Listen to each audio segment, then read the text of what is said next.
अपना दर्शन। तो दर्शन का जो सामान्य अर्थ है वो विचारधारा, आपकी जिज्ञासा, आपके द्वारा जो देखा गया ज्ञान है।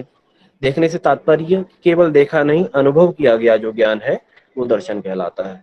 तो उसमें आप किसी वस्तु का, किसी विषय का, किसी पदार्थ का, या अगर दर्शन की बात करें तो आत्मा का या परमात्मा का, क्योंकि दर्शन में आत्मा का विचार या आत्मा के ऊपर विमर्श ज्यादा किया गया है और उसी पर फोकस किया गया। जो लोग अनात्मवादी हैं, जो आत्मा को नहीं मानते हैं, तो उन दर्शनों ने भी आत्मा के ऊपर ही बल दिया है। आत्मा के ऊपर बल इसलिए दिया कि आत्मा नहीं है, तो उन्होंने नहीं होने पर बल दिया, लेकिन बात आत्मा की है। जैसे चार वाग दर्शन है, तो कहीं ना कहीं वो आत्मा नहीं है, लेकिन आत्मा शब्द का प्रयोग अपने दर्शन में करता है। तो मुख्य रूप से जो दर्शनों में बात है वो आत्मा के बारे में है कि आत्मा का अस्तित्व है कि नहीं है। अगर है तो फिर वो बद्धता कैसे है संसार के बंधन में, और मुक्त कैसे होता है। और इसी बंधन और मुक्ति का जो पूरा एक जंजाल है, या एक जो भी मतलब वाद विवाद इनमें होते हैं या तर्क वितर्क होते हैं, तो इन दर्शनों में समाहित है। तो उन्हीं दर्शनों को सूत्र रूप में हमारे दार्शनिकों ने पिरोया है। तो जिसमें 6 दर्शन हमारे पास हैं मुख्य रूप से आस्तिक में, जिन्हें हम काउंट करते हैं। तो अगर हम आस्तिक की परिभाषा देखेंगे तो आस्तिक माने, अच्छा आस्तिक दर्शन क्या है, कोई बताना चाहेगा अपने से? जो वेदों को फॉलो करते हैं। जी। जो वेदों को फॉलो करती है। अस्ति परलोके वेदे मतिर्यस्य सह आस्तिकः। इसके वेद में, परलोक में, शास्त्रों में, ग्रंथों में मति है, वो दर्शन आस्तिक दर्शन है। आस्तिक से तात्पर्य केवल ईश्वर को मानने वाला नहीं है, ईश्वर को भी मानना उसका एक अंश है, लेकिन मुख्य रूप से वेदों का वो फॉलोवर होता है। अगर वो वेद के सिद्धांतों को स्वीकार कर रहा है, बेशक वो ईश्वर को न माने, उसकी सत्ता को न माने, तो वो आस्तिक दर्शन है। और लेकिन वेदों में, अगर वेदों को मानता है तो वेद में ईश्वर की बात करी गई है, तो कहीं ना कहीं प्रत्यक्ष नहीं तो परोक्ष रूप से वो ईश्वर की सत्ता को स्वीकारता है। जैसे हमारा सांख्य दर्शन, सांख्य में ईश्वर को तत्व रूप में नहीं स्वीकारा, लेकिन सांख्य के सूत्रों में ही ईश्वर का वर्णन देखा जाता है, पाया जाता है कि वो ईश्वर को मानता है। तो कहीं ना कहीं प्रत्यक्ष परोक्ष रूप से, अगर प्रत्यक्ष ना सही, वो ईश्वर को मानता है। ऐसे दर्शन भी आस्तिक दर्शन है, लेकिन मुख्य रूप से जो वेदों को मानते हैं।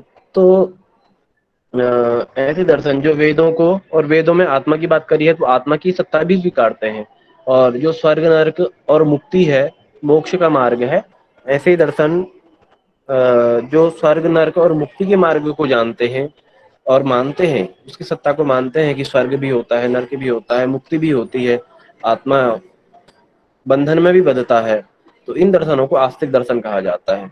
लेकिन जो नास्तिक दर्शन है वो कहते हैं कि संसार के अलावा दुनिया में कोई दूसरा लोक है ही नहीं, और जो शरीर है यही सब कुछ है।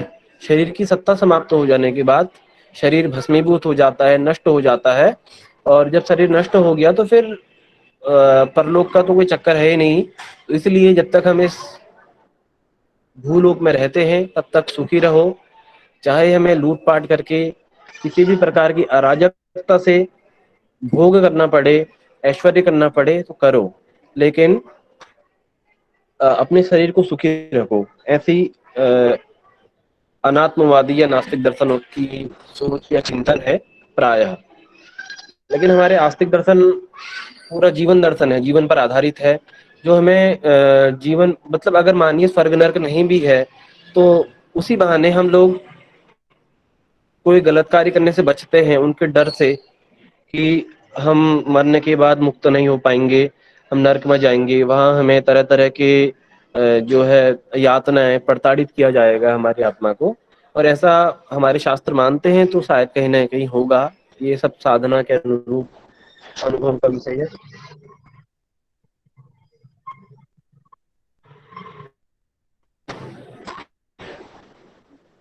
मेरी स्क्रीन शो हो रही ना अभी भी? Yes sir. जी सर, जी सर। तो उन्हीं में जो पहला दर्शन है इन दर्शनों के क्रम में, न्याय दर्शन है। न्याय दर्शन के रचयिता महर्षि गौतम जी हैं, और यहाँ पर जो इन्होंने अध्याय लिखा है न्याय दर्शन में, 3 अध्याय लिखा है, ये गलत है। तो आप यहाँ पर अध्यायों की संख्या 5 लिखिएगा। तो आप इसको करेक्शन कीजिए, मैं आपको पीडीएफ भेज दूंगा। अध्याय इसमें 5 हैं और 2643 सूत्र हैं। तो इसमें जो 5 अध्याय हैं, प्रत्येक अध्याय में 2 आहनिक हैं। आहनिक माने जो इनके अंदर एक और अध्याय होता है, मतलब एक अध्याय में 2 उसको और पार्टों में डिवाइड किया गया, तो उनको आहनिक कहते हैं। तो ये आप अलग से एक पेन कॉपी रखिए, अगर कोई नई बात या अच्छी बात मुंह से निकलती है तो उसको तुरंत नोट कीजिएगा। तो न्याय दर्शन में 5 अध्याय हैं। 5 अध्याय में प्रत्येक अध्याय में 2 आहनिक हैं। आहनिक माने इनके जो अंदर उप अध्याय जिसको आप कह सकते हैं वो है। और सूत्र यहाँ पर लिखा हुआ है 2643 सूत्र हैं। रचयिता कौन है? गौतम मुनि। महर्षि गौतम। ठीक है। और ये 16 पदार्थों को मानता है। आपको पदार्थों का नाम याद करने की जरूरत है नहीं, क्योंकि बहुत बड़ा टॉपिक हो जाता है और इतना पूछेगा भी नहीं वो। तो आप इन पदार्थों को छोड़ दीजिए। 4 प्रमाणों को मानता है, प्रत्यक्ष, अनुमान, उपमान और शब्द। इनके बारे में कोई एक बार संक्षेप में बताइए, मैंने पढ़ाए थे।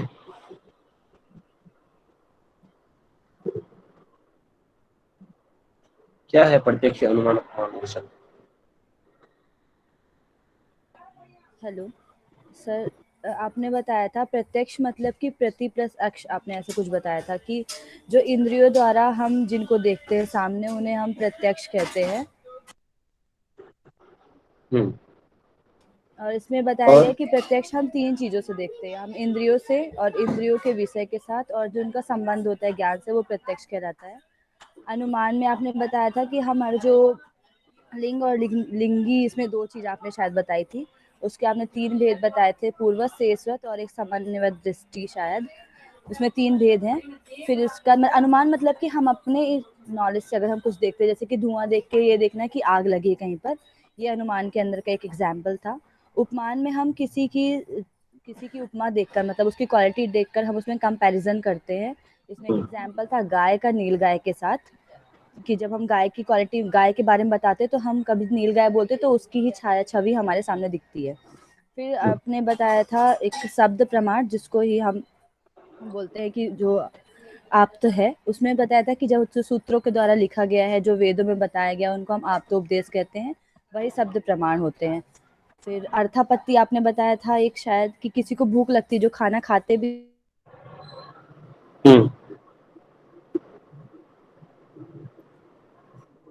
ठीक है। और कोई बताना चाहेगा? अनुमान को कोई भेद करना चाहेगा? अनुमान तो वही होता है, मतलब के कार्य, मतलब कारण को देख के कार्य का और कार्य को देख के कारण का अनुमान, जिससे पता चलता है, वही अनुमान होता है। कितने भेद होते हैं बेसिकली? जो भेद इसके 3 ही तो बताए थे सर आपने। कौन कौन? वो तो मेरे ध्यान नहीं है सर। सर इसको डिस्क्राइब करना है क्या सर? एक इसमें बार पहला था सर पूर्ववत, था शेषवत और तीसरा था सामान्य दृष्ट, ऐसा कुछ था सर ये। सामान्य तो दृष्ट। सर पूर्ववत में आपने बताया था जब हम कारण के द्वारा कार्य का ज्ञान करते हैं तो उसको हम पूर्ववत बोलते हैं। जैसे जब हम धुएं के द्वारा पर्वत में लगी आग को देखते हैं तो वो पूर्ववत होता है। शेषवत मतलब कि जब हम बचे हुए के द्वारा मतलब बाकी चीजों का ज्ञान करते हैं तो उसको हम शेषवत कहते हैं। फिर इसमें जैसे आपने बताया था, अगर हम एक चावल का दाना देखते हैं बाकी चावल का, तो हमें पता होता है कि बाकी चावल है वहाँ। मतलब जैसे आपने बताया था कुकर में मम्मी लोग चावल देखती है पका है कि नहीं, तो एक चावल निकाल के देखती है, पक गया है तो फिर हमें नॉलेज होता है कि हाँ बाकी सब पक चुका होगा। सामान्य तो मैं बताया था कि कार्य को देख के हम कारण के बारे में जानते हैं, तो वो सामान्य। जैसे कि घड़े को देखते हैं तो हमें पता चलता है कुम्हार का अनुमान लगाते हैं कि घड़े जो है कुम्हार ने बनाया होगा। ये मुझे दोबारा मैं इसलिए बुलवा रहा हूँ कि जो लोग नहीं पढ़े हैं, जो लोगों ने पढ़ा और भूल गए हैं, उन लोगों को दोबारा रिवाइज हो जाए। इसका उद्देश्य सिर्फ इतना ही है। तो बाकी लोग भी पढ़िए, आपने काफी अच्छा बताया। तो आशा है बाकी लोग समझे होंगे कि 4 प्रकार के प्रमाणों को मानता है। अभी बार बार प्रमाणों की चर्चा आएगी, फिर मैं रिपीट नहीं करूंगा। प्रत्यक्ष है कि इंद्रियार्थ सन्निकर्ष जन्यम ज्ञानम प्रत्यक्षम। जो ज्ञान इंद्रियों के सन्निकर्ष से हमें प्राप्त होता है, इंद्रियों के साहचर्य से, इंद्रियों के विषय के साथ संबंध से प्राप्त होता है, उसको प्रत्यक्ष कहते हैं। इंद्रियां मैंने जैसे मीनाक्षी जी ने बताया कि इंद्रियों के द्वारा देखते हैं, तो केवल देखना मात्र नहीं होता, सभी इंद्रियों के द्वारा अनुभव किया गया ज्ञान प्रत्यक्ष के अंतर्गत आता है। क्योंकि प्रति और अक्ष तो इंद्रियों से जो संबंधित है, अक्ष माने इंद्रियां, अक्ष माने आंख भी होता है, अक्ष माने सारी इंद्रियों का बोध इस प्रत्यक्ष प्रमाण में होता है। तो कान से सुनना, त्वचा से स्पर्श करना, जीभ से स्वाद ग्रहण करना, आंखों से देखना, नाक से सूंघना, ये सभी प्रत्यक्ष के अंतर्गत आते हैं। तो ये प्रत्यक्ष है कि जिसमें इंद्रियों का विषय को साक्षात ग्रहण करना। हम अभी क्लास में आप मेरी बातों को सुन रहे हैं तो प्रत्यक्ष है, और फिर जैसे कुछ देख रहे हैं आप स्क्रीन पर प्रेजेंट है, वो भी प्रत्यक्ष है। तो देखना सुनना सब आ जाता है इसमें। कई बार कुछ ऐसे व्यक्ति होते हैं जो देखने में असमर्थ रहते हैं, लेकिन वो सुन करके बातों को समझते हैं, वो स्पर्श करते हैं, तो स्पर्श करके चीजों को अनुभव करते हैं, तो वो भी प्रत्यक्ष प्रमाण है उनका। तो ये सब प्रत्यक्ष है। अनुमान के विभेद आपने अच्छे बताए थे कि पूर्ववत, शेषवत और सामान्य तो दृष्टि। पूर्ववत में कारण के द्वारा कार्य का ज्ञान किया जाता है। अनुमान का जो अर्थ है कि वो लिंगी लिंग पूर्वकम ज्ञानम, स्त्रीलिंग अभी नहीं किया है हम, अनुपलब्धि एक बार अभी बताएंगे, अनुपलब्धि का जब नंबर आएगा। तो जो है पूर्ववत है, पूर्ववत में कारण के द्वारा कार्य का ज्ञान। तो अनुमान का ही ये अर्थ है कि जिसमें कारण के द्वारा कार्य का ज्ञान किया जाता है वो अनुमान है। इसमें लिंग के द्वारा लिंगी का ज्ञान किया जाता है। तो लिंग माने चिन्ह, तो उस चिन्ह के द्वारा, किसी लिंग माने चिन्ह मतलब साइन, किसी साइन के द्वारा अगर हम अपने लक्ष्य तक, अपने गंतव्य तक पहुंच रहे हैं, जहां तक हमें जाना है, तो वो कारण है। और जहां हम पहुंच रहे हैं, जिस मार्ग को हमें प्राप्त करना है, जिस लक्ष्य को प्राप्त करना है, वो हमारा लिंगी है। तो जिस अनुमान में लिंगी के द्वारा, ना लिंग के द्वारा, कारण के द्वारा, लिंग माने कारण के द्वारा, लिंगी अर्थात कार्य का ज्ञान किया जाता है, कार्य को जाना जाता है, उस अनुमान को अनुमान प्रमाण कहते हैं। उस प्रमाण को अनुमान प्रमाण कहते हैं।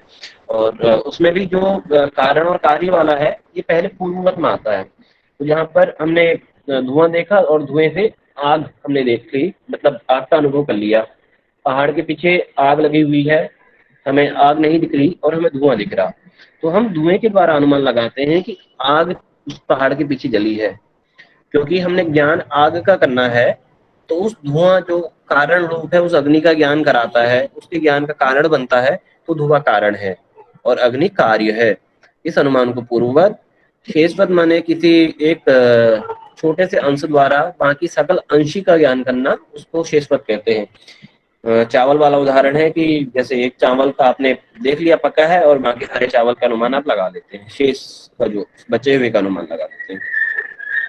और सामान्य तो दुष्ट माने जो कार्य है, कार्य को देख करके कारण का अनुमान। तो हम घड़े का उदाहरण देखते हैं कि घड़ा है तो उसको बनाने वाला भी कोई है। तो ठीक इसी प्रकार से हम जिस दुनिया में जी रहे हैं, इस दुनिया को जो हम अपने आसपास देखते हैं, सूरज, चांद, तारे, ये धरती, पेड़ पौधे, तो इसको बनाने वाला भी कोई ना कोई है। तो उस परमात्मा की सत्ता का ज्ञान लगाना, इसी को ही हम सामान्य तो दृष्ट प्रमाण कहते हैं। फिर उपमान की बात आती है। उपमान माने तुलना करना।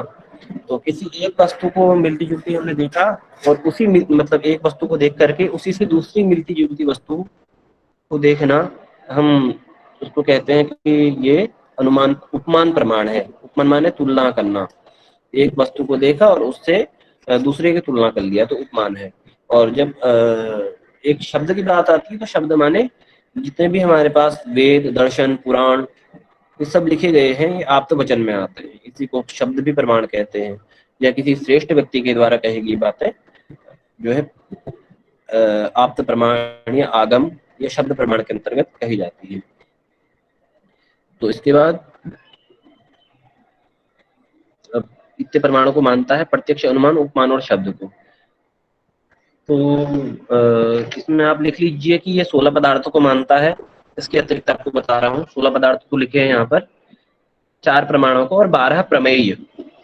अब पूछेगा अगर कि प्रमेय की संख्या कितनी है, तो 12 लिखेंगे। तो लिख लीजिए प्रमेय, उनकी संख्या है 12। इसका जो नाम है तर्कशास्त्र है, आन्वीक्षिकी है,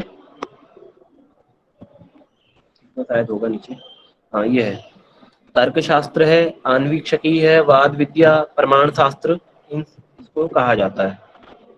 स्क्रीन दिख रही ना आपको? Yes sir. ठीक है, इसको आन्वीक्षिकी बोलते हैं, वाद विद्या बोलते हैं, क्योंकि न्याय दर्शन में खूब वाद विवाद हुआ है। जितनी भी हम रीजनिंग पढ़ते हैं, तो अगर आप न्याय दर्शन पढ़ेंगे तो पूरा तर्कशास्त्र, पूरी रीजनिंग आपको इस न्याय दर्शन में देखने को मिलेगी। पर बहुत कठिन दर्शन है न्याय और वैशेषिक। तो यहाँ पर हमें तर्क विद्या, जितनी भी रीजनिंग है, ये सब मिलती है। और प्रमाण शास्त्र भी इसको कहा जाता है, क्योंकि प्रमाणों के विषय में सबसे ज्यादा इसमें मंथन हुआ है और इसके प्रमाण ज्यादा सटीक माने जाते हैं बजाय और दर्शनों के। लेकिन इसमें जो अनुमान के भेद है ना, हम लोग जो अनुमान पढ़ते हैं पूर्ववत, शेषवत और सामान्य दृष्टि, वो अनुमान नहीं है इसमें। इसमें स्वार्थ अनुमान और परार्थ अनुमान। नाम बोलेंगे एक बार? स्वार्थ अनुमान, परार्थ अनुमान। कोई दूसरा जन माइक ऑन करके बोले, साथ में लिख लें। इसमें शायद होगा या नहीं होगा, नहीं है शायद इसमें। आप बोलेंगे स्वार्थ अनुमान और परार्थ अनुमान, क्योंकि कुछ चीजें ऐसे मुझे पता थी तो मैं वो आपको बता रहा हूँ जो बुक में नहीं है अभी इस वाले में।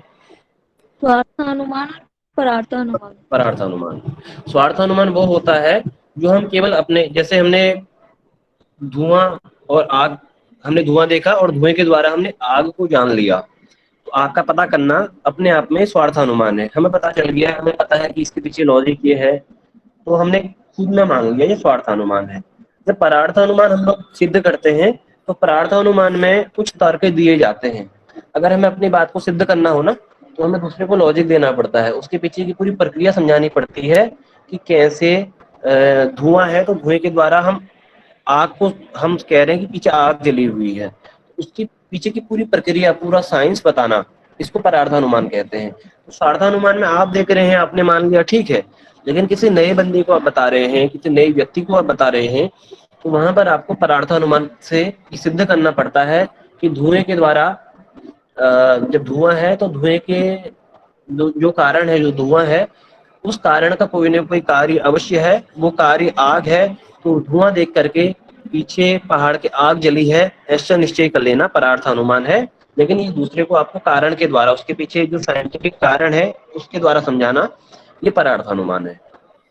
तो अगर पूछेगा अनुमान के कितने भेद हैं न्याय दर्शन के अनुसार, वैशेषिक में कितने भेद हैं, तो आप दो ही बताएंगे, स्वार्थ अनुमान और परार्थ अनुमान। ठीक है। और इसके अलावा अच्छा, इसका जो आधारभूत ग्रंथ है न्याय दर्शन का, वो है न्याय सूत्र। क्या है आधारभूत ग्रंथ? कोई साथ में नोट्स बनाते रहे, वो ग्रुप में भेज दीजिएगा। कौन बनाएगा आप में से? सर मैं बना दूंगी सर। सर लेकिन प्राचीन न्याय के अनुसार तो तीन ही वो होते हैं, ये तो प्रयोजन के आधार पे होते हैं ना, स्वार्थ और परार्थ। हाँ, दूसरे को समझाने के लिए। लेकिन प्राचीन न्याय में भी ऐसा स्पष्ट कहीं वर्णन मिला नहीं है कि ऐसे होते हैं। मैं देखूंगा एक बार इस बारे में, मुझे स्पष्ट इतना पता नहीं है, लेकिन प्राचीन के अनुसार तीन ही बताए गए हैं सर, इसके ये प्रयोजन के आधार पे हैं, दो स्वार्थ और परार्थ। लेकिन अन्य दर्शनों में इसका जिक्र नहीं मिलता है कहीं पे स्वार्थ और परार्थ का। मैं आपको एक बार और क्लियर कर दूंगा, लेकिन इतना तो श्योर हूं मैं कि स्वार्थ और परार्थ जो है न्याय मानता है।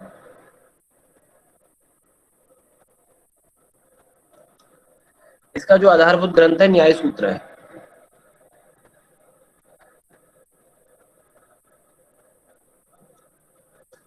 इसके अलावा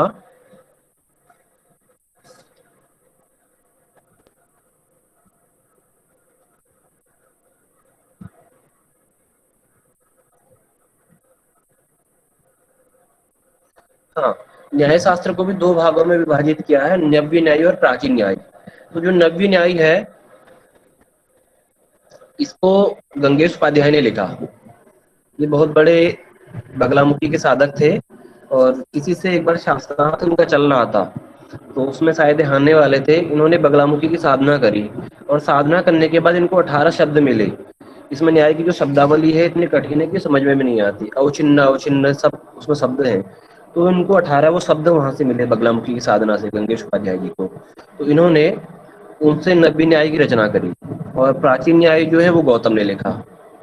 न्याय सूत्र इसमें ग्रंथ है। तो इनके हम जो ग्रंथ हैं एक बार इनके नाम देख लेते हैं।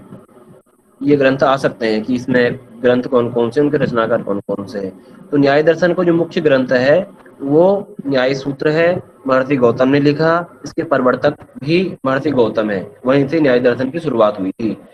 न्याय दर्शन पर जो भाष्य लिखा है वो वात्स्यायन ने लिखा। योग दर्शन पर किसने लिखा है? योग दर्शन व्यास पतंजलि। ने लिखा। व्यास अच्छा, व्यास ने, ऋषि हाँ व्यास ने हास्य व्यास ने लिखा है। वेद व्यास ने। न्याय दर्शन वार्तिक लिखा है उद्योतकर ने। वार्तिक माने क्या होता है, जैसे भाष्य माने एक्सप्लेनेशन, व्याख्या कर लिए भाष्य है, लेकिन फिर भी कुछ गलती बच गई सूत्रों में, तो उन सूत्रों के स्थान पर कुछ छोटे छोटे और सूत्र दिए जाते हैं, उनको सूत्र नहीं वार्तिक बोलते हैं। सूत्रों में सूत्रकार ने कुछ गलती कर दी, गलती तो सूत्रकार करते नहीं है, लेकिन उसमें कुछ चीज नई और ऐड करनी हो तो वो वार्तिककार करते हैं। तो उसमें भी है, जैसे नबी व्याकरण है, व्याकरण शास्त्र, उसमें भी वार्तिक है। वार्तिक माने यही है कि जैसे सूत्र है तो सूत्र के स्थान पर कुछ नया जोड़ देना, उस सूत्र को करेक्शन करने के लिए, उसको और अच्छा बनाने के लिए उसको वार्तिक कहते हैं। तो उद्योतकर ने न्याय पर वार्तिक लिखा है। वाचस्पति मिश्र, इनकी फेमस है तात्पर्य टीका। तो वाचस्पति मिश्र का अगर ग्रंथ पूछेंगे क्या है, तो तात्पर्य टीका है। इसके अलावा न्याय मंजरी जयंत भट्ट है। बाकी ये नीचे वाले इतने इंपॉर्टेंट नहीं है। हाँ, ये देख लीजिए तर्क संग्रह, वैसे वैशेषिक का ग्रंथ है ये, अन्नम भट्ट ने लिखा है। ये इम्पोर्टेंट है, ये बहुत ज्यादा इसका प्रसिद्ध ग्रंथ है, न्याय सिद्धांत मुक्तावली। इसमें न्याय दर्शन के जितने तत्व हैं और जितने पदार्थ हैं उन सभी के बारे में विस्तार से इनको बताया है। तो विश्वनाथ पंचानन भट्टाचार्य ये एक व्याख्याकार या ग्रंथकार हुए हैं, उन्होंने न्याय सिद्धांत मुक्तावली लिखी है। तर्कामृतम ये भी न्याय दर्शन का ग्रंथ है, इसको जगदीश तर्कालंकार ने लिखा है। किरणावली भी एक ग्रंथ है, उसको उदयनाचार्य ने लिखा है। तो इसमें इतना ही विशेष और कुछ है नहीं।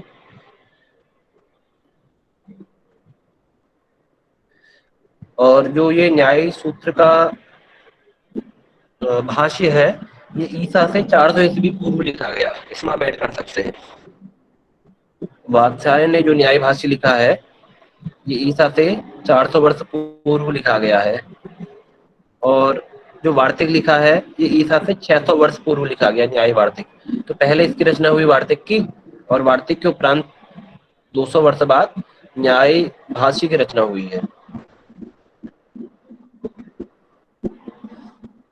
इतना ही सामान्य परिचय इसका है।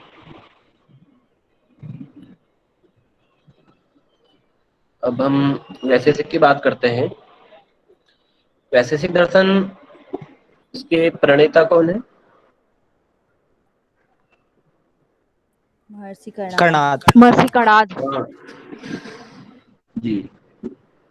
जो परमाणु की खोज, जिसको हम आज अणु और परमाणु बोलते हैं, कि परमाणु सबसे छोटा होता है, तो सबसे पहले परमाणु की खोज इन्होंने ही करी और अपने दर्शन में खूब परमाणु का वर्णन किया है।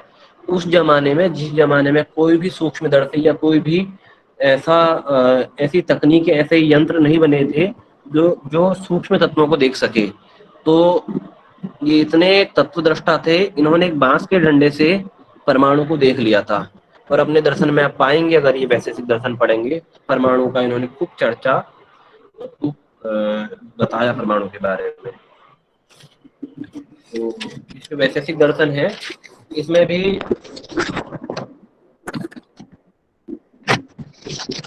10 अध्याय 370 सूत्र हैं, 2 प्रमाण और 12 प्रमेय माने।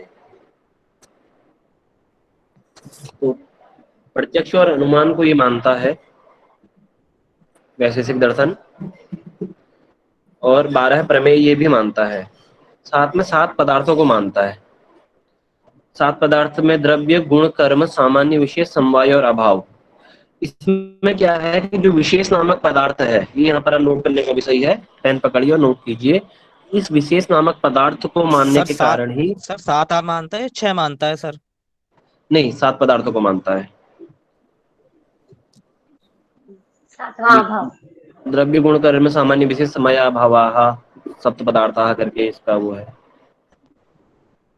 जी सर, वो क्लासिफाई के बेस पे मोहित शायद बता रहे हैं कि भाव 6 हैं अभाव और को अलग लिया, अभाव अभाव को अलग लिया गया है ना, इसलिए 6 का ही वर्णन आता है वैसे तो। अभाव को बाद में ऐड किया गया है तो टोटल 7 मानता है। अगर परमाणु की संख्या, पदार्थों की संख्या पूछी जाएगी तो पदार्थों की संख्या आप 7 ही बताएंगे। अभाव को ऐड किया है इन्होंने बाद में। आप तर्क संग्रह पढ़िए या न्याय सिद्धांत मुक्तावली है, वहां पर पढ़िए तो आपको 7 पदार्थों के बारे में ही उनका वर्णन मिलेगा। अभाव को भी इन्होंने तत्व एक पदार्थ के रूप में ऐड किया, इसलिए किया क्योंकि किसी, जैसे हम अभाव प्रमाण पढ़ते हैं तो किसी का अभाव होना भी उसके बारे में जानकारी प्राप्त करना है। ये किसी की हमें कमी भी तो खलती है, सब्जी में हम नमक न डालें और सब्जी खाएं तब पता चलता है कि नमक का भी अभाव है, तो वहां पर किसी चीज की और कमी को महसूस होना वो अभाव है। तो यहाँ पर इन्होंने अभाव को भी पदार्थ के रूप में ग्रहण किया और इन्हीं 7 पदार्थों के बारे में ये यहाँ पर वर्णन करते हैं। तो जो द्रव्य है, द्रव्य को 9 बताया इन्होंने, याद करना चाहे कर सकते हैं, वैसे कठिन भी नहीं है। पृथ्वी, अप, तेज, वायु, आकाश, काल, दिक, आत्मा, मनांसी, नैवायु करके ये है कि पृथ्वी, जल, अग्नि, वायु, आकाश, काल, दिशा, आत्मा और मन, ये 9 द्रव्य हैं। तो इसमें जो पहला पदार्थ है द्रव्य, तो द्रव्य के 9 भेद हैं और इनके भी फिर अंदर बहुत ज्यादा इन्होंने व्याख्या अपने दर्शनों में कर रखी है। गुण इन्होंने 24 बताए हैं। रूप, रस, गंध, स्पर्श, संयोग बहुत कम दे रखे इन्होंने, तो 24 गुणों का वर्णन किया है इन्होंने। शब्द, रूप, रस, गंध, स्पर्श, प्रमाण, संख्या, पृथकत्व, गुरुत्व, द्रवत्व, स्नेह, ये सब इनके 24 गुण हैं। कर्म 5 बताए हैं कि उत्क्षेपण, अक्षेपण, आकुंचन, प्रसारण और गमनानी पंचकर्माणी करके। तो ये उत्क्षेपण है, 5 प्रकार के अगर कर्म पूछेगा किस दर्शन में बताए हैं, वैशेषिक दर्शन में बताए हैं, तो कर्मों की संख्या 5 ही होती है। हम कोई भी कर्म करें वो कर्म सारे इन 5 के अंतर्गत आ जाते हैं। तो पहला बताया उत्क्षेपण, किसी वस्तु को ऊपर फेंकना, तो उत्क्षेपण है। अपक्षेपण माने किसी वस्तु को नीचे की ओर को फेंकना। आकुंचन माने वस्तु को इकट्ठा करना। प्रसारण माने फैलाना। और गमनानी, गमन माने चलना नहीं होता केवल, गमन माने इन चारों के अलावा जितने भी कर्म बचे हैं, उत्क्षेपण, अक्षेपण, आकुंचन और प्रसारण के अलावा, वो सारे कर्म गमन के अंतर्गत आ जाते हैं। तो उत्क्षेपण माने ऊपर फेंकना, अक्षेपण माने नीचे फेंकना, आकुंचन माने सिकोड़ना, प्रसारण माने फैलाना। जैसे मैं आपको पढ़ा रहा हूँ तो प्रसारण हो रहा है, ज्ञान का, ज्ञान फैल रहा है, तो प्रसारण के अंतर्गत आएगा। ऐसे ही गमनानी, बाकी सारे कर्म जो बचे हैं वो गमन के अंतर्गत आ जाते हैं।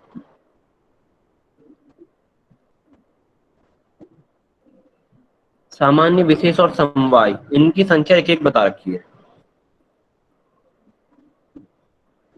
यह ना ऊपर सामान्य, विशेष और समवाय इधर होगा कहीं पर पदार्थों में। तो यहाँ देखिए द्रव्य 9 है,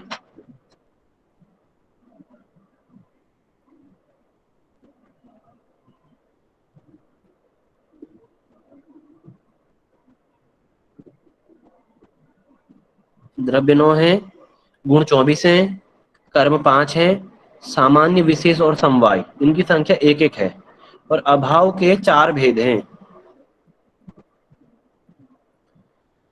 प्राग भाव, अगर पूछेंगे कि अभाव कितने होते हैं कहीं पर, वैसे परीक्षा में आएगा नहीं जहां तक है, फिर भी आप पढ़ लीजिए। प्राग भाव, प्रध्वंसा भाव, गलत लिखा है, प्रध्वंसा भाव है, अन्योन्या भाव और अत्यंता भाव।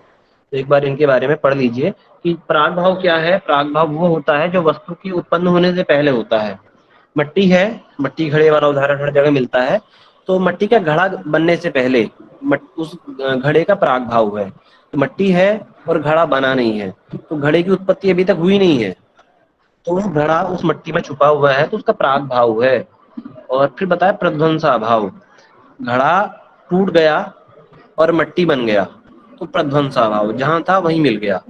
प्राग भाव माने उत्पत्ति होने से पहले, और प्रध्वंसा भाव की विनाश होने पर प्रध्वंसा भाव। अन्योन्या भाव, अन्योन्या भाव मतलब कि दो वस्तुएं हैं, दो वस्तुओं में एक वस्तु में जो तत्व विद्यमान है उसका अभाव दूसरे वस्तु में उपलब्ध ना होना, जैसे सींग किसमें होते हैं, कौन कौन से जानवर में होते हैं? गाय में, भैंस में, बकरी में, इनमें होते हैं ना। अगर कोई कहेगा कि गधे के सींग है, कुत्ते के सींग है, तो क्या आप मानेंगे? नहीं मानेंगे।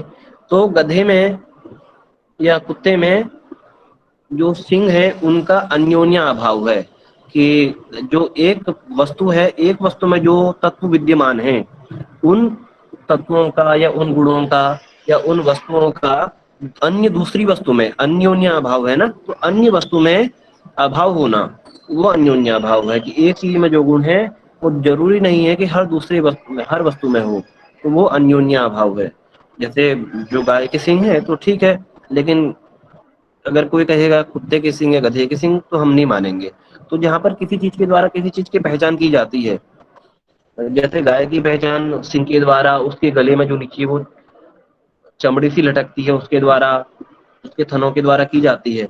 अगर हमें वहीं पर कुत्ते की पहचान और गाय में कंपेरिजन करना हो, किसी को कुत्ता और गाय में बताना हो अंतर क्या है, तो चार पैर दोनों में होते हैं, दोनों जानवर के अंतर्गत आते हैं, लेकिन कुछ हमें ऐसे गुण हैं जो गाय में अलग से बताने होंगे जिनका अभाव कुत्ते में है, तो ऐसे गुणों को अन्योन्य अभाव कहेंगे। और अत्यंत अभाव माने कि हमेशा के लिए किसी चीज का अभाव रहना। अगर कोई कहे वंध्या पुत्र, बांस का बेटा, तो इसी को अत्यंताभाव कहते हैं, कि जो चीज संभव ही नहीं है उसको अत्यंताभाव कहते हैं। अत्यंताभाव माने हमेशा के लिए अभाव रहना, वो अत्यंताभाव कहा जाता है। वैशेषिक दर्शन को उलूक दर्शन लिखा है, उलूक दर्शन कहते हैं या औलूक दर्शन कहते हैं। तो जो वैशेषिक के दर्शन के रचयिता है महर्षि कणाद, उनका नाम उलूक है। तो उन उलूक के द्वारा रचा गया दर्शन उलूक दर्शन कहलाता है। इसको उलूक कीजिएगा, उलूक, इस दर्शन को उलूक दर्शन भी कहा जाता है। और इसी का जो दूसरा नाम है वो नाम है इसका, और भी नाम था इसका, मुझे याद नहीं आ रहा। पाशुपात। हाँ, पाशुपत दर्शन, और पैलुक दर्शन भी कहते हैं। पैलुक दर्शन, औलूक दर्शन, उलूक दर्शन, काश्यप दर्शन, औलूक की दर्शन, पाशुपत दर्शन, ये सब इसके नाम हैं। और कणाद इनका नाम इसलिए पड़ा था क्योंकि ये जो है रात में, जैसे इनको भोजन शायद नहीं मिलता था उस जमाने में, तो इन्होंने जो अन्न के कण होते हैं, धान की जब कटाई होती है तो खेतों में कणों को चुनते थे रात को जा करके, और उससे अपना भोजन करते थे। तो कणों को चुनने के कारण इनका नाम कणाद पड़ा था। और ईसा से 150 ईस्वी पूर्व इन्होंने अपना दर्शन रचा था। तो इसके बारे में और कुछ थोड़ा नीचे जानकारी होगी, वो देख लेते हैं।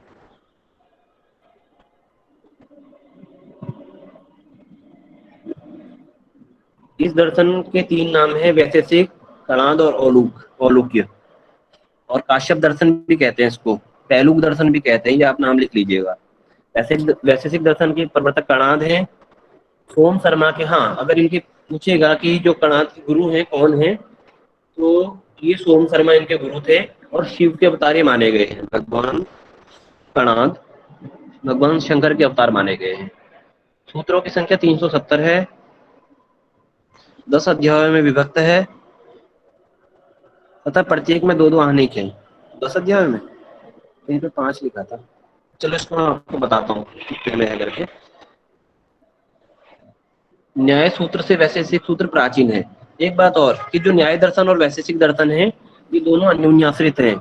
जो बातें न्याय दर्शन ने अपने दर्शन में विस्तार से बताई हैं, उसी को वैशेषिक दर्शन ने संक्षेप में सारबद्ध रूप में अपने सूत्रों में समेट लिया। और जो बातें सूत्र रूप में, गूढ़ रूप में वैशेषिक दर्शन में बता रखी हैं, न्याय दर्शन में उन्हीं का विस्तार हुआ है। तो दोनों एक दूसरे पर आश्रित हैं, एक दूसरे की बातों का समर्थन करते हैं। 6 पदार्थ मुख्य रूप से मानते हैं ये, जहाँ पर जैसे मोहित जी बता रहे थे, लेकिन अभाव को भी ये पदार्थ मानते हैं, इसीलिए यहाँ पर 7 पदार्थों की चर्चा इस दर्शन में हुई है। और इन 6 पदार्थों के तत्व ज्ञान से मोक्ष मिलता है, ये भी न्यायिक की तरह दुखा भाव को मोक्ष उपपूर्ण मानते हैं। चलिए इसको, तो मोक्ष मतलब ये मोक्ष की सत्ता को स्वीकार करते हैं, इसीलिए मोक्ष क्या है? दुखों का अभाव ही मोक्ष है। जैसे हमारे सारे दर्शन कहते हैं कि मोक्ष है और मोक्ष की प्राप्ति के लिए ही हमें इन दर्शनों का अध्ययन करना है। तो इसलिए मोक्ष की सत्ता मानते हैं, और मोक्ष किसको बताया? दुखों का अभाव है, उसी को मोक्ष कहा गया है। वैशेषिक दर्शन आस्तिक दर्शन होते हुए भी ईश्वर का नाम उल्लेख कहीं पर नहीं मिलता। जैसे हम अभी पहले बात कर रहे थे सांख्य दर्शन की भी, ठीक उसी प्रकार से इसमें भी ईश्वर की खुलेआम चर्चा नहीं की गई है।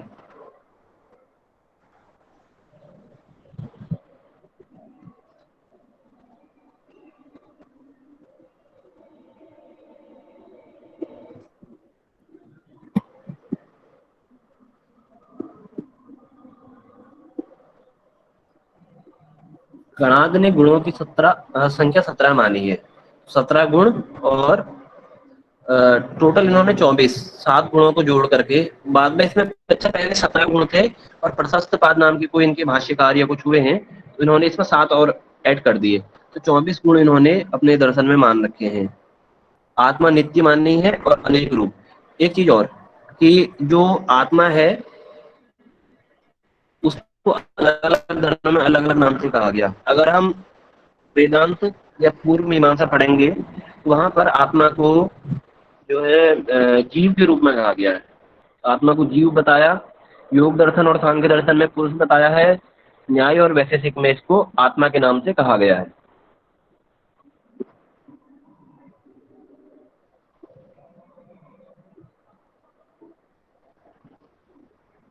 वैशेषिक दर्शन का प्रथम सूत्र या तो अभ्युदय निश्रेयस सिद्धि स धर्म हो, जिसके द्वारा अभ्युदय और निश्रेयस की सिद्धि हो।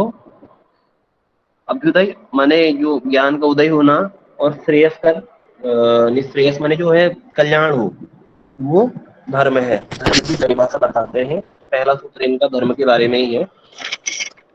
और परमाणु कारणवाद न्याय वैशेषिक का है, मतलब दोनों परमाणु की सत्ता को मानते हैं और परमाणु के बारे में खूब विवेचन इन्होंने अपने दर्शन में कर रखा है। वैशेषिक दर्शन के जो भाष्यकार हैं आत्रेय हैं। आत्रेय ने वैशेषिक दर्शन पर भाष्य लिखा है। प्रशस्त बाद, जिन्होंने बाद में 7 गुणों को वैशेषिक दर्शन में जोड़ा था, उन्होंने पदार्थ धर्म संग्रह नामक इस ग्रंथ में गुणों की संख्या 24 बता रखी है। तो जितने भी हमारे ये जो है ना वैशेषिक के ग्रंथ हैं, तर्क संग्रह है या न्याय सिद्धांत मुक्तावली वगैरह है, वहां पर 24 गुणों का वर्णन किया गया है। श्रीधराचार्य जी हुए हैं, इन्होंने न्याय कंदली नामक ग्रंथ लिखा। वल्लभाचार्य ने न्याय लीलावती लिखा। शंकर मिश्र, इन्होंने कणाद रहस्य नाम से एक ग्रंथ लिखा। तो ये इनके जो है ग्रंथ हुए, या इनके जो टीकाएं हुई, टीकाएं कहते हैं इनको, तो ये है। और भारद्वाज वृत्ति भाषी गंगाधर कविरत्न पहला वाला ये। तो ये मैं आपको नोट्स भेज दूंगा, इसमें से आप मेन चीजें पढ़िए, इम्पोर्टेंट। आपका बहुत ज्यादा इसमें टेंशन लेने की जरूरत भी नहीं है, ना ही ज्यादा मैंने पढ़ा हुआ है, और जब मैंने खुद नहीं पढ़ा तो मैं आपको इतना भी नहीं पढ़ा सकता। वैसे सिर्फ दर्शन मैंने थोड़ा थोड़ा पढ़ा रखा है, न्याय तो मैंने ज्यादा पढ़ा नहीं है, तो केवल परिचय के बारे में आपको इतना बता दिया, तो ये पर्याप्त है परीक्षा की दृष्टि से। अगर इसमें और गहराई में आपको जाना हो तो भारतीय दर्शन की रूपरेखा जो हरेंद्र प्रसाद सिन्हा की है, बलदेव उपाध्याय की है, या बहुत सारे और भी दार्शनिक हैं, राइटर हुए हैं, उन लोगों की आप ले सकते हैं। भारतीय दर्शन का इतिहास या भारतीय दर्शन की रूपरेखा, अथवा सर्वदर्शन संग्रह, उनमें आपको इनके बारे में खूब वर्णन मिल जाएगा, तो आप पढ़िए। अगर पूछेगा कि नव्य न्याय के रचयिता कौन है, इंपोर्टेंट है गंगेश उपाध्याय ने नव्य न्याय की रचना करी है। अब इसका किसी का इसमें से कोई प्रश्न हो तो आप पूछिए। आज न्याय और वैशेषिक पर्याप्त है, कल हम मीमांसा और उत्तर मीमांसा पढ़ेंगे।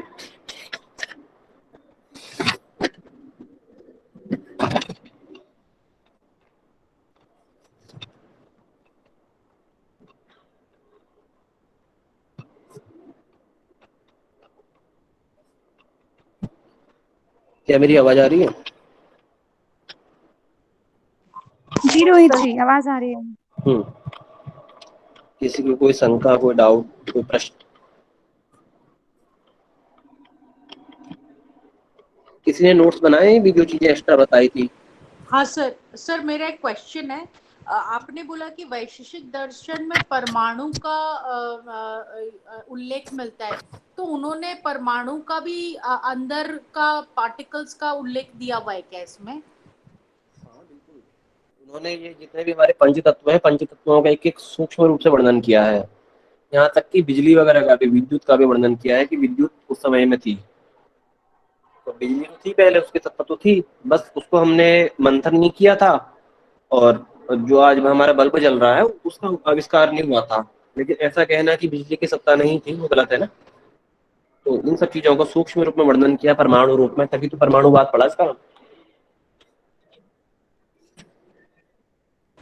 Okay sir, thank you. जैसे पृथ्वी का लक्षण बताया कि तत्र गंधवती पृथ्वी साध्विधा नित्या नित्याचा, कि पृथ्वी क्या है तो कहा गंध वाली है। दुनिया के सारे जो खुशबू है वो किसी वायु में से या किसी परफ्यूम में से, किसी फूलों के रस में से नहीं आती है। वो सारी खुशबू या गंध जो है पृथ्वी में समाहित है। तो तत्र गंधवती पृथ्वी साध्विधा, वो उसको दो भागों में विभाजित कर दिया। और उस गंधों को नित्य और अनित्य रूप में, नित्य में जो परमाणु रूपा, अनित्य कार्य रूपा, एक मतलब जो हमें महसूस होती है, दिखती है, और एक अनित्य रूप में जो सूक्ष्म रूप में विद्यमान है वो परमाणु रूप में है, कार्य रूप में। मतलब एक जो हमें अनुभव होती है, और एक उसके भी अंदर कुछ और है वो है। तो ऐसा उन्होंने बहुत सारे भेद बता रखे हैं। Hello sir. जी। सर 5 तत्व नहीं, 4 तत्व। चार तत्व कौन से वाले? परमाणु आप बोल रहे 5 तत्व बताएं, 5 नहीं, इन्होंने 4 तत्व को स्वीकारा है, आकाश को नहीं स्वीकारा है। आकाश को नहीं स्वीकारा? जी। 4 परमाणु होते हैं इनके, पृथ्वी जल अग्नि आकाश वायु। को तो उन्होंने नहीं माना है, प्रत्यक्ष वालों ने, सॉरी चारवाक ये चारवाक चारवाक वालों ने। इन्होंने भी परमाणु में आकाश को नहीं स्वीकारा है सर। आकाश का जहां तक है वर्णन है। सर आकाश का वर्णन है लेकिन अनित्य में किया गया है, नित्य में नहीं किया गया है। हाँ, मतलब नित्य में नहीं उन्होंने ये किया बोला गया है होगा। कि नित्य में नहीं है, बस अनित्य में है लेकिन। हाँ, ऐसा हो सकता है, सर क्योंकि एक आकाश का वहां कंफ्यूजन पर था। बताया कि आकाश और विभु एक एव करके, वहां पर कुछ है तर्क संग्रह, मेरे को एग्जैक्ट पूरा याद नहीं आ रहा अभी, कि विभु है आकाश करके बता रखा है। तो वर्णन तो किया है, तत्व रूप में नहीं माना होगा बेशक, लेकिन वर्णन किया है ऐसा, तो मुझे श्योर हूँ मैं उसमें, तो वर्णन सर किया है। इनका ये कहना है कि जो ये विश्व है वो 4 वर्णन का तो सीधा मिल जाता है, नव द्रव्य की बात करिए उसमें सीधे वर्णन तो मिलता है। इसमें तर्क संग्रह में क्या हुआ सर? वर्णन जैसे कहाँ अगर मिलता नव, है बता इन्होंने, दें? हाँ, नवद्रव्य, नवद्रव्य के अंदर पंचमहाभूत काल्दिक आत्मा मन आता है, तो इसमें तो वर्णन है वहां वैसे भी तो। आता है, लेकिन नवद्रव्य मैं में भी डायरेक्ट, आता है। और जब इनको इन्होंने बाद में एक एक करके लक्षण बता रखा है, जैसे तत्र गंधवती पृथ्वी, पृथ्वी का बताया, आकाश का भी बताया कि विभु है, एक ही है। आकाश का बताया, जल का बता रखा है अलग अलग। तो आकाश का वर्णन है, ऐसा नहीं है, हो सकता है तत्व रूपा नहीं माना हो। सर परमाणु में 4 को स्वीकारा है कि ये जो सृष्टि का निर्माण हुआ है वो 4 पदार्थों से हुई है, हाँ, ये कह सकते 4 हैं। परमाणु से हुई है। जी। आकाश के तो भेद नहीं बताए उन्होंने, वहां पर कह मैंने तो ना रखा है कि मैं जैसे बता रहा हूँ ना कि आकाश का विभु सा एक एव करके बता रखा है कि एक ही है। बाकी सब में दो दो बता दिया, नित्य अनित्याचा, नित्य और अनित्य दो हैं। एक तो नित्य परमाणु रूप, अनित्य कार्य रूप। तो विभु और एक एव कह दिया तो फिर दो का तो सवाल ही नहीं उठता। तो फिर परमाणु रूप है ही नहीं, ऐसा हो सकता है।